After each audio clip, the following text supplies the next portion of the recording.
காவேரி கிட்ட விஜய் பேசுமே, ஆனால் தன்னோட மனசில் இருக்கிறத எதையுமே வந்து காவேரி கிட்ட ஷேர் பண்ணாதது யாருக்கெல்லாம் விஜய் மேலே ரொம்பவே கோவம் வருது. மறக்காமல் இந்த வீடியோக்கு லைக் தட்டி விட்டுட்டு நம்ம சேனலையும் சப்ஸ்கிரைப் பண்ணி உங்களுடைய ஆதரவை தெரிவிங்க.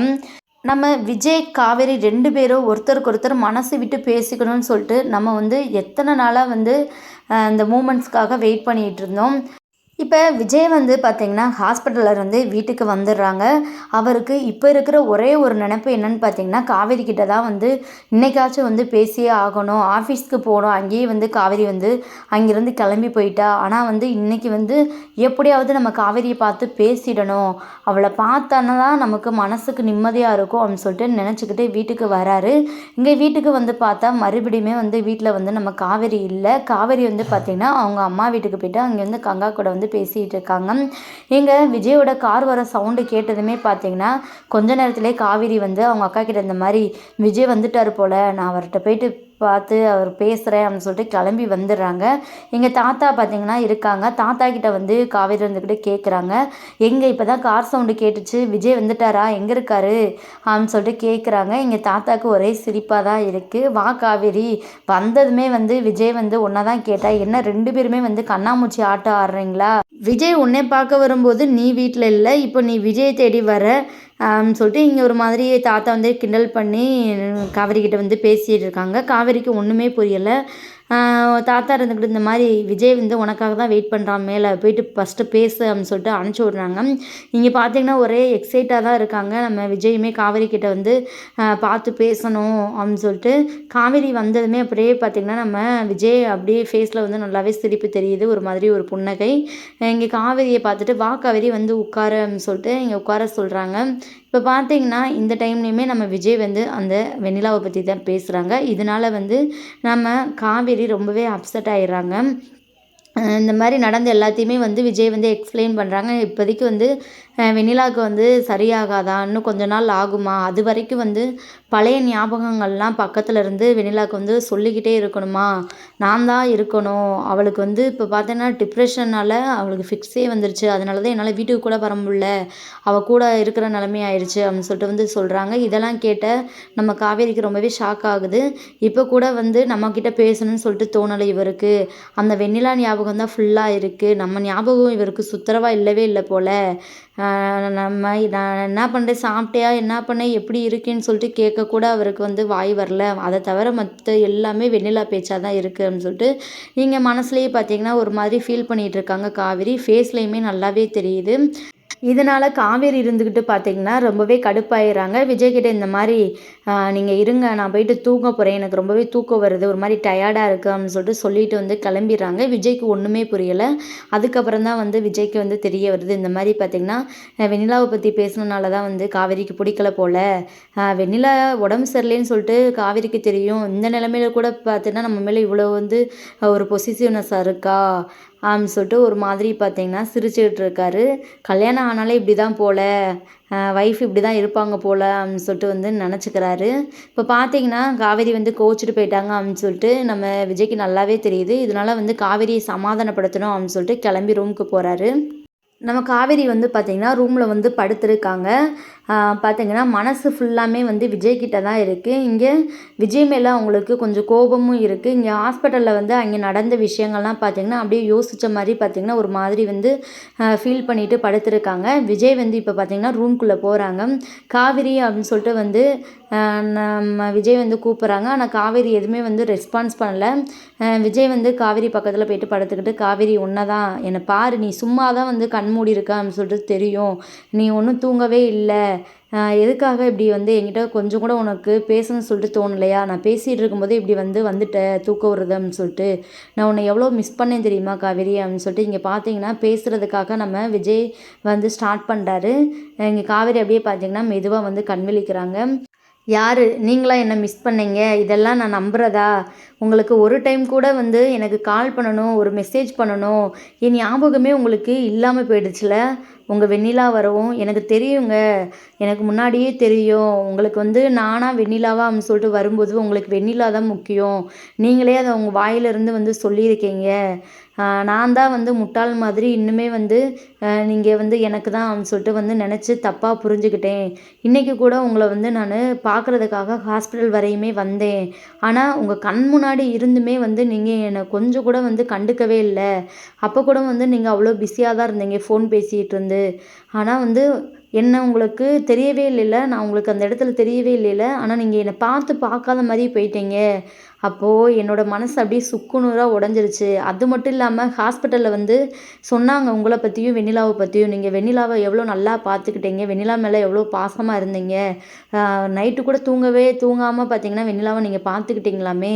உங்களை மாதிரி ஒரு ஹஸ்பண்டு கிடைக்க வெண்ணிலா ரொம்பவே கொடுத்து வச்சுருக்கணுமா. அதை என்கிட்டயே வந்து சொல்கிறாங்க அவங்க இங்கே உள்ள ஸ்டாஃபுங்க. அதெல்லாம் கேட்கும்போது என் மனசு எவ்வளோ கஷ்டப்பட்டு இருக்கும். நீங்கள் வந்து நிறையா பண்ணிட்டீங்க விஜய் அப்படின்னு சொல்லிட்டு இங்கே பார்த்தீங்கன்னா மனசில் உள்ள ஆதங்கத்தெலாம் நம்ம காவேரி இருந்துக்கிட்டு விஜய்கிட்ட வந்து கொட்டி தீர்க்குறாங்க. இதை கேட்ட விஜய்க்கு வந்து ரொம்பவே ஷாக்காக இருக்குது. என்ன காவேரி சொல்கிற, நீ எப்போ ஹாஸ்பிட்டலுக்கு வந்த? நான் உன்னை சத்தியமாக நான் பார்க்கவே இல்லையே காவேரி. நான் உன்னை பார்த்துருந்தா நான் உங்ககிட்ட பேசியிருக்க மாட்டேனா? நான் உன்னை தேடி தான் வந்து நான் வீட்டுக்கு வந்தேன். உன்னை எப்படியாவது பார்த்து பேசணும்னு சொல்லிட்டு தான் நான் இங்கே வந்து வெண்ணிலாவை யாரையும் பார்க்க சொல்லிட்டு இங்கே வந்து உன்னைய பார்த்தே ஆகணும் ஒரு முடிவில் தான் வந்தேன். ஆனால் வந்து நீ வீட்டில் வந்து பார்க்கும்போது நீ வந்து ஆஃபீஸ்க்கு போயிட்டு தான் வந்து தாத்தா சொன்னாங்க. ஆனால் அப்போவே வந்து ஆஃபீஸ்லேயே உன்னை வந்து பார்க்கலாம்னு சொல்லிட்டு வந்து கிளம்புனேன். ஆனால் தாத்தா இருந்துக்கிட்டு நீ வந்து ரெஸ்ட் இல்லாமல் இருந்திருக்க, நீ நல்லா தூங்கு, காவேரியை மறுநாள் பார்த்துக்கலாம் அப்படின்னு சொல்லிட்டு என்னை தடுத்துட்டாரு. இல்லைன்னா நான் கண்டிப்பாக வந்து உன்னை பார்க்குறதுக்காக வந்திருப்பேன் காவேரி அப்படின்னு சொல்லிட்டு இங்கே விஜயுமே வந்து பார்த்திங்கன்னா சொல்கிறாங்க. காவேரி வந்து பார்த்திங்கன்னா அப்படியே வந்து யோசிக்கிறாங்க. அப்படியா அப்படின்னு சொல்லிட்டு இதெல்லாம் உண்மையா அப்படின்னு சொல்லிட்டு கேட்குறாங்க. உண்மை தான் காவேரி அப்படின்னு சொல்லிட்டு வந்து இங்கே விஜய் இருந்துக்கிட்டு சொல்கிறாங்க. நீ வேணா நம்பலைன்னா தாத்தா கிட்ட வேணா கேட்டுப்பாரு, நான் உன்னை தேடி வந்தனா இல்லையா அப்படின்னு சொல்லிட்டு தாத்தா வந்து சொல்லுவார். ஏன் தாத்தா அவங்ககிட்ட எதுவுமே சொல்லலையா அப்படின்னு சொல்லிட்டு வந்து விஜய் வந்து கேட்குறாங்க. அப்புறம் தான் வந்து தாத்தா வந்து கிண்டல் பண்ணப்போ சில விஷயம் சொன்னதெல்லாம் நம்ம காவேரிக்கு ஞாபகம் வருது. சரி அதை விடுங்க. அங்கே போனதுலேருந்து எனக்கு ஒரு டைம் ஆச்சும் உங்களுக்கு கால் பண்ணணும், ஒரு மெசேஜ் பண்ணணும் அப்படின்னு சொல்லிட்டு எங்கூட பேசணும்னு தோணவே இல்லையா அப்படின்னு சொல்லிட்டு வந்து இங்கே காவேரி இருந்துக்கிட்டு கேட்குறாங்க. உடனே விஜய் இருந்துக்கிட்டு நான் தான் உங்ககிட்ட பேசினேனே காவேரி, அன்னைக்கு கால் பண்ணி நான் இங்கேருந்து வெண்ணிலாவை ஹாஸ்பிட்டலுக்கு கூப்பிட்டு போகும்போதே உனக்கு ஒரு லெட்டர் கூட எழுதி வச்சுருந்தேனே, அதை நீ படிக்கலையா? அதை படிச்சிருந்தா வந்து நீ இந்த மாதிரி பேசியிருக்க மாட்டியா அப்படின்னு சொல்லிட்டு வந்து கேட்குறாங்க. லெட்டரா? என்ன லெட்டர்? நான் எப்போ உங்கள் கூட வந்து ஃபோன் பேசினேன்? நீங்கள் என்னென்னமோ சொல்கிறீங்க, என்ன பொய்யா வந்து சொல்கிறீங்களே என்னை சமாளிக்கிறதுக்காக அப்படின்னு வந்து பார்த்திங்கன்னா காவேரி இருந்துக்கிட்டு கேட்குறாங்க. உடனே விஜய் இருந்துக்கிட்டு என்ன காவேரி நீ அந்த லெட்டரை படிச்சியா இல்லையா? ஆனால் நீ பேசுறதெல்லாம் பார்த்தா அந்த லெட்டர் நீ படிக்கவே இல்லாத மாதிரி தான் எனக்கு தோணுது அப்படின்னு சொல்லிட்டு அங்கே விஜய் இருந்துக்கிட்டு வந்து சொல்கிறாங்க. நான் ஹாஸ்பிட்டல் போகும்போதே அந்த லெட்டரை வந்து நான் உனக்காக எழுதி வச்சுட்டு தான் போனேன், என் மனசில் என்னெல்லாம் இருக்குது அப்படின்னு சொல்லிட்டு வந்து விஜய் இருந்துக்கிட்டு சொல்கிறாங்க. அப்படி ஒரு லெட்டரை நான் என் ரூமில் பார்க்கவே கிடையாது அப்படின்னு சொல்லிட்டு காவேரி இருந்துக்கிட்டே சொல்கிறாங்க. இதை கேட்ட விஜய்க்கு ரொம்பவே ஷாக்காக இருக்குது. அப்போது நீ லெட்டரை பார்க்கவே இல்லை, படிக்கவே இல்லைன்னா அந்த நான் எழுதி வச்ச லெட்டர் எங்கே போச்சு அப்படின்னு சொல்லிட்டு இங்கே விஜய்க்கு ஒரே குழப்பமாக இருக்குது. நீங்கள் எழுதி வச்சா தானே அப்படி ஒரு லெட்டர் இருக்கும். நீங்கள் என்னென்னமோ பொய் சொல்கிறீங்க. நீங்கள் அங்கே ஹாஸ்பிட்டல் போனதுலேருந்து உங்ககிட்ட ஒரு டைம் கூட நான் கால் பண்ணி கூட நான் பேசவே இல்லை. நான் கால் பண்ணாலுமே உங்களுக்கு ரீச் பண்ண முடியல. நான் உங்ககிட்ட பேசவே இல்லைன்னா நான் தான் உங்க கூட ஃபோனில் பேசினேன்னு கூட நீங்கள் சொல்கிறீங்க அப்படின்னு சொல்லிட்டு வந்து காவேரி இருந்துக்கிட்டு சொல்கிறாங்க. இதை கேட்ட விஜய் பார்த்திங்கன்னா இன்னுமே ஷாக் ஆகுறாங்க. அப்போ ஃபோன்லேயும் நீ பேசலையா? நான் தான் அன்னைக்கு வந்து கால் பண்ணும்போது நீ பேசினியே, நான் எல்லாத்தையுமே சொல்லும்போது நீ ஊ அப்படின்னு சொல்லிட்டு சொன்னேன். நான் கூட உங்ககிட்ட கோவமா அப்படின்னு சொல்லிட்டு கேட்டேன், அதுக்கும் நீ தான் அப்படின்னு சொல்லிட்டு சொன்னேன். நான் கூட சரி வந்து நேரில் பார்த்து பேசிக்கலாம் அப்படின்னு சொல்லிட்டு தான் விட்டுட்டேன். அதுக்கப்புறம் வந்து நான் உனக்கு எவ்வளவோ வந்து ஃபோன் ட்ரை பண்ணி பார்த்தேன், கால் ட்ரை பண்ணி பார்த்தேன். ஆனால் உனக்கு வந்து என்னாலையுமே ரீச் பண்ண முடியல. அப்புறம் தான் நான் தாத்தாவுக்கு கூட வந்து இதெல்லாம் சொன்னேனே, தாத்தா எதுவும் உங்ககிட்ட சொல்லலையா அப்படின்னு சொல்லிட்டு வந்து நம்ம விஜய் வந்து சொல்லிகிட்டு இருக்காங்க. உடனே பார்த்திங்கன்னா நம்ம காவேரிக்கு ஒரே சந்தேகமாக இருக்குது. இப்படிலாம் வந்து நம்ம தான் பேசணும்னு சொல்லிட்டு விஜய் சொல்கிறாரே, அப்போ ஒரு வேளை வந்து நம்ம ஃபோனை எங்கேயாச்சும் வெளியே இந்த மாதிரி மறந்து வச்சுட்டு போனோமே, அந்த டைமில் விஜய் கால் பண்ணப்போ யாரும் வீட்டில் அட்டன் பண்ணி பேசியிருப்பாங்களோ அப்படின்னு சொல்லிட்டு இங்கே காவேரிக்கு ஒரு மாதிரி சந்தேகமாக இருக்குது. இங்கே பார்த்திங்கன்னா விஜய் இருந்துக்கிட்டு அப்போ தான் வந்து ஒன்று சொல்கிறாங்க. யோசிக்கிறாங்க. இப்போ தான் எனக்கு புரியுது காவேரி, அப்போ வந்து இந்த வேலைலாம் பார்த்தேன்னா இந்த வீட்டில் யார் பண்ணுவா, எல்லாம் அந்த ராகினி வேலையாக தான் இருக்கும். ராகினியை தவிர இந்த மாதிரி வேலைலாம் யாருமே பண்ண மாட்டாங்க நம்ம வீட்டில். அந்த ராகினி தான் உன்னை எப்படினாலும் கஷ்டப்படுத்தணும், நம்ம 2 பேரும் ஒன்று சேரக்கூடாது, சந்தோஷமாக இருக்கக்கூடாது அப்படின்னு சொல்லிட்டு நிறையா பிரச்சனைலாம் உனக்கு உண்டு பண்ணியிருந்தா. இப்போ பார்த்தீங்கன்னா இப்படிலாம் வந்து அவள் தான் பண்ணியிருக்கா. கண்டிப்பாக அவள் தான் பண்ணியிருப்பா. அவளை சும்மாவே விடக்கூடாது. நீ வா என் கூட கிளம்பி அப்படின்னு சொல்லிட்டு வந்து இங்கே வந்து விஜய் இருந்துக்கிட்டு சொல்கிறாரு. காவேரி வந்து தடுக்கிறாங்க. எதுனாலும் வந்து காலையில் பேசிக்கலாம், இந்த டைமில் வந்து தூங்குவாங்க, எதுக்கு தாத்தாவும் பாட்டியும் வந்து கஷ்டப்படுத்திக்கிட்டு, விடிஞ்சதுக்கப்புறம் பேசிக்கலாம் அப்படின்னு சொல்லிட்டு இங்கே வந்து காவேரி இருந்துக்கிட்டு விஜய் வந்து சமாதானப்படுத்திக்கிறாங்க. ஆனாலுமே வந்து பார்த்திங்கன்னா இங்கே காவேரியினால் எதுவுமே வந்து ஏற்றுக்க முடியலை. இங்கே ஹாஸ்பிட்டல் நடந்த விஷயங்கள் அந்த மாதிரி விஜய் மேலே கொஞ்சம் வருத்தம் இருக்க தான் செய்யுது.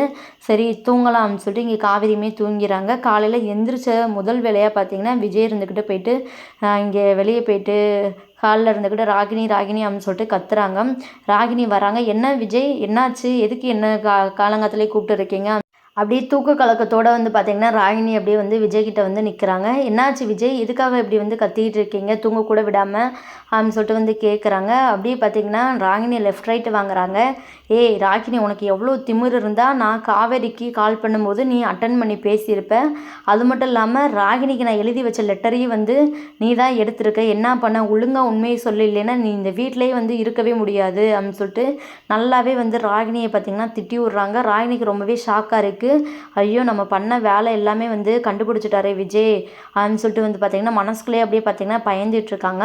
வெளியே இருந்துக்கிட்டு எதுவுமே பார்த்திங்கன்னா பயப்படாமல், இல்லையே என்ன லெட்டரு, என்ன ஃபோன் கால், நான் எதுவுமே பண்ணலையே, எனக்கு இதுக்கு எதுவுமே சம்மந்தம் இல்லை, தேவையில்லாமல் வந்து இதெல்லாம் என்கிட்ட கேட்டுருக்காதீங்க அப்படின்னு சொல்லிட்டு வந்து பார்த்திங்கன்னா சமாளிக்கிறாங்க. ஆனாலுமே அவங்க ஃபேஸில் கொஞ்சம் ஒரு பதட்டம், சின்ன பதட்டம் தெரிகிறதுனால விஜய் வந்து கண்டுபிடிச்சிட்டாங்க.